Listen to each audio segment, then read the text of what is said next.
Ya, sudah berbulan-bulan, bahkan sudah beberapa minggu ini kita berbicara tentang perjanjian. Dan memang perjanjian ini kalau kita lihat menjadi sesuatu yang sangat krusial, sangat penting sekali. Karena Allah tidak pernah mengikat dirinya dengan manusia. Allah tidak pernah membangun suatu hubungan tanpa ada perjanjian. Bahkan kita sering dengar adanya darah perjanjian. Kita sering dengar juga istilah-istilah seperti umat perjanjian, tanah perjanjian. Semua itu mengingatkan bahwa untuk bisa bersama-sama dengan Allah, untuk berada di dalam yang kadang-kala juga kita sebut keselamatan itu, harus berada di dalam ruang lingkup perjanjian itu. Dan kita sudah membahas bagaimana perjanjian yang lama itu sudah tidak diberlakukan lagi, karena Allah sudah menetapkan suatu perjanjian yang baru.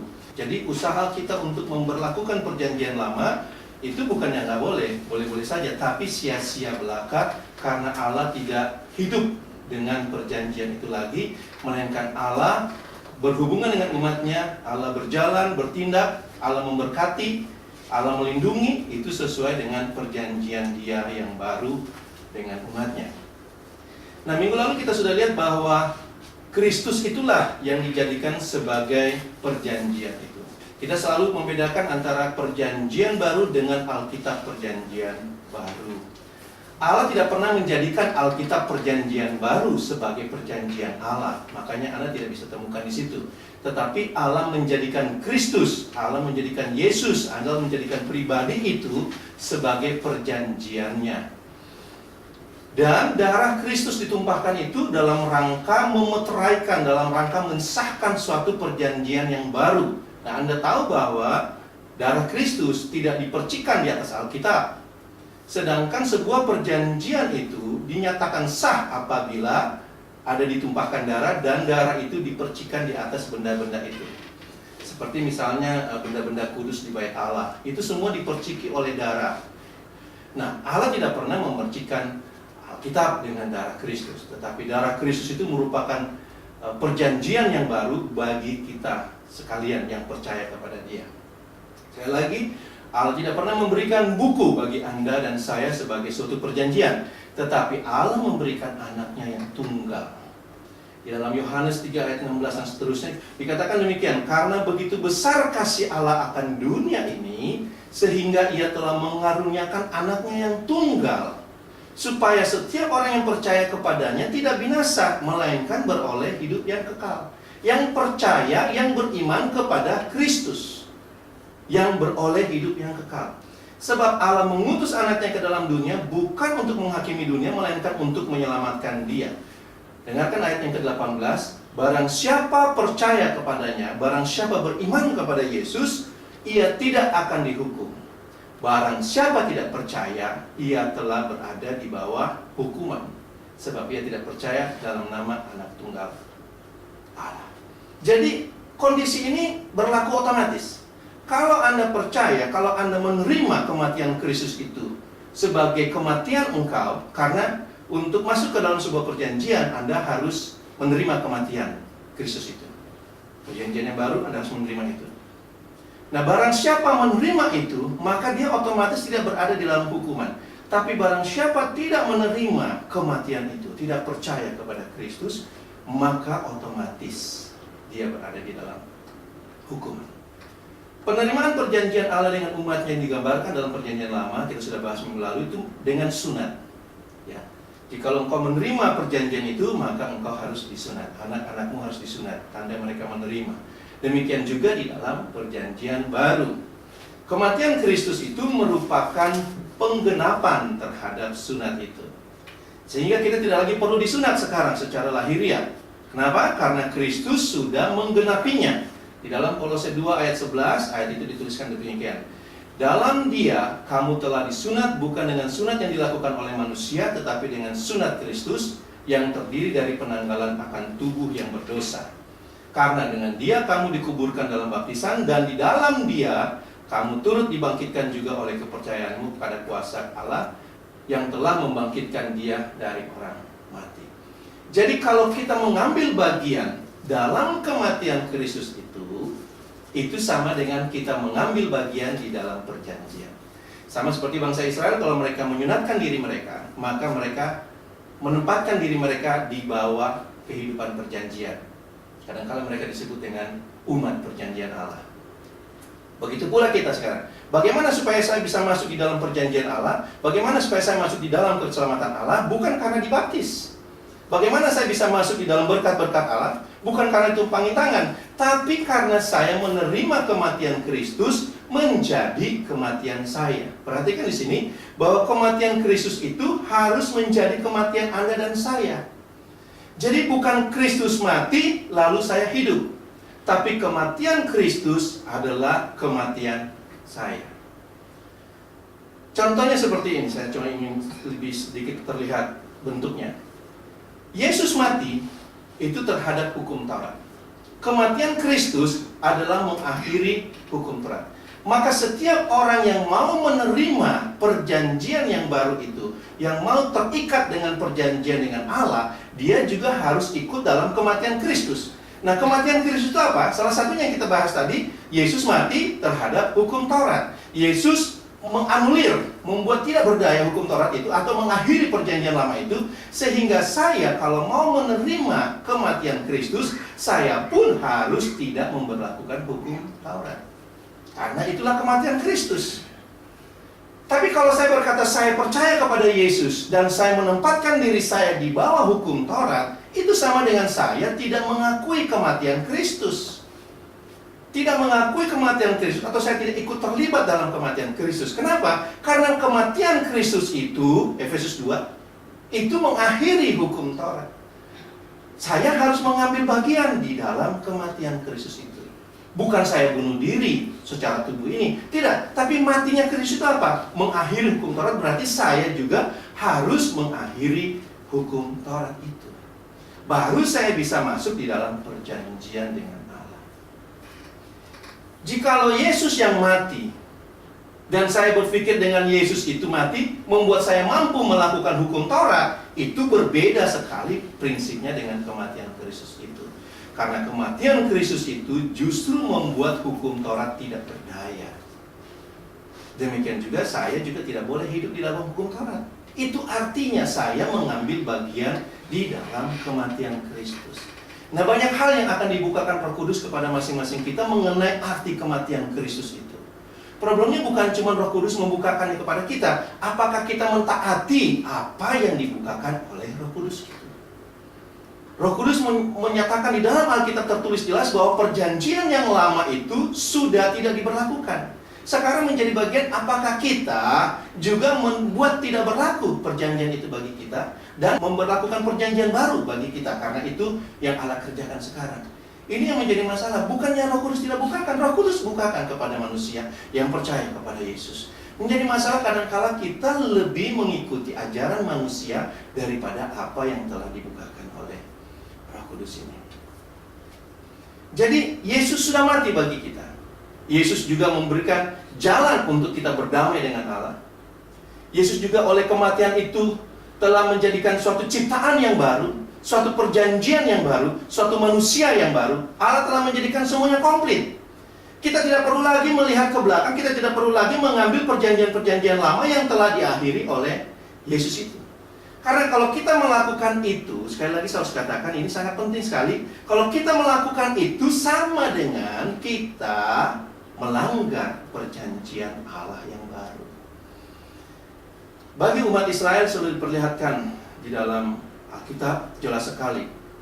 Orang-orang yang melanggar perjanjian dengan Allah itu, mereka otomatis mendapatkan penghukuman.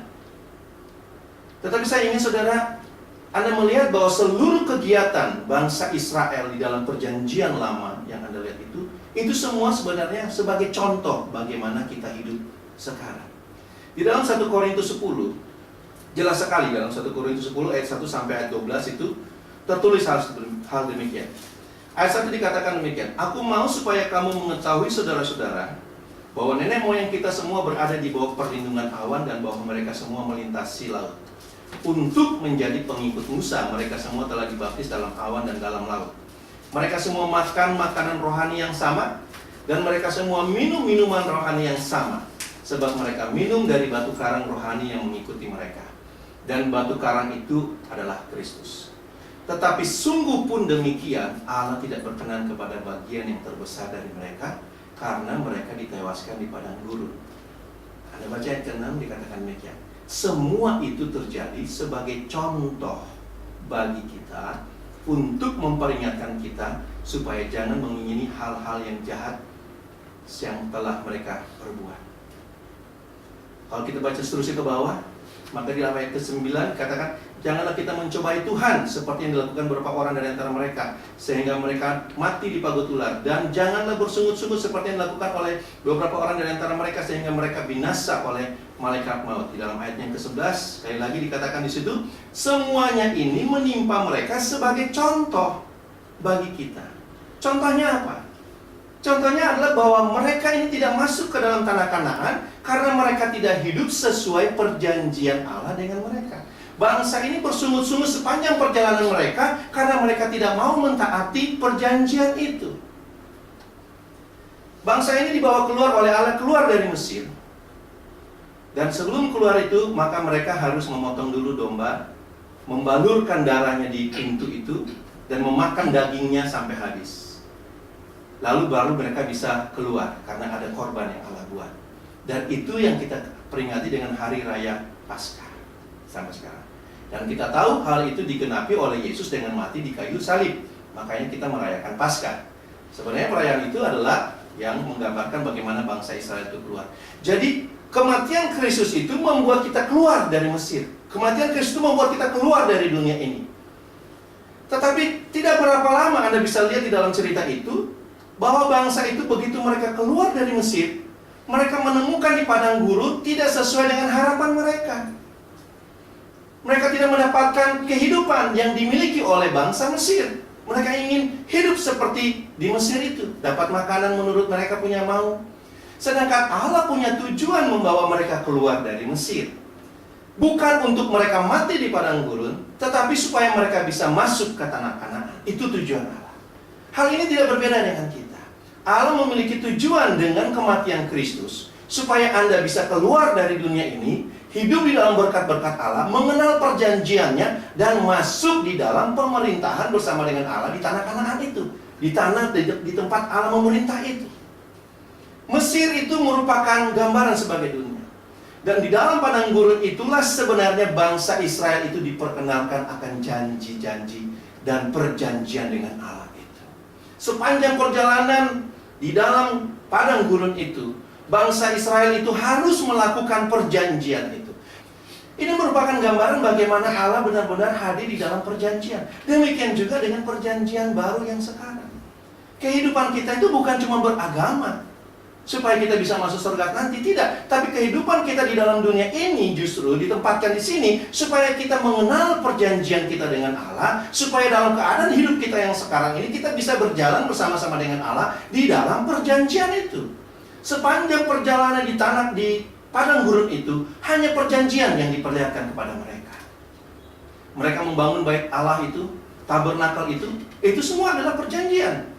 Yang Allah suruh catat di situ, bagaimana bentuknya, bagaimana ukurannya, bagaimana kehidupan mereka, semua itu perjanjian. Apa yang harus dikorbankan, apa yang harus disimpan, dan seterusnya, semua itu perjanjian. Dan bangsa Israel ini bersungut-sungut karena mereka tidak mau hidup di dalam perjanjian itu. Mereka keluar dari Mesir, tapi tidak mau berjalan dalam perjanjian. Prinsip ini tidak berbeda. Perjanjian lama telah digenapi, dan Allah memberikan perjanjian itu.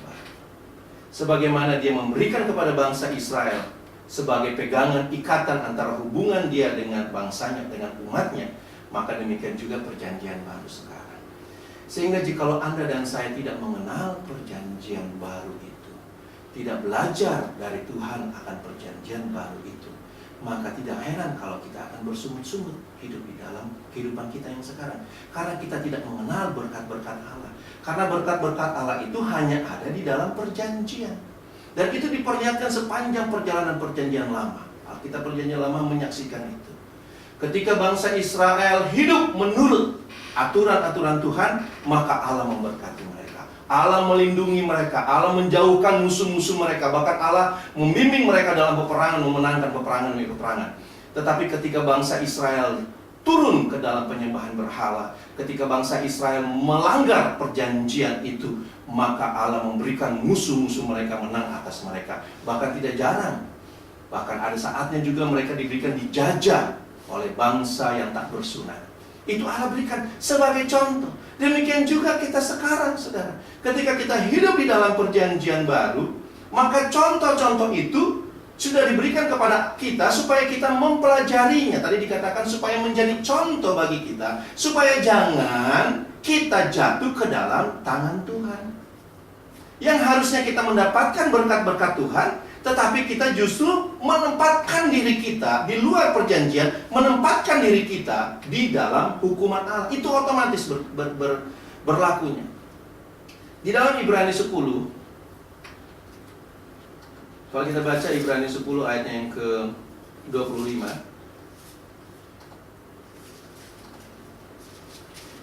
atau saya baca ayat 28 saja. Jika ada orang yang menolak hukum Musa, ini digambarkan bagaimana di dalam perjanjian lama.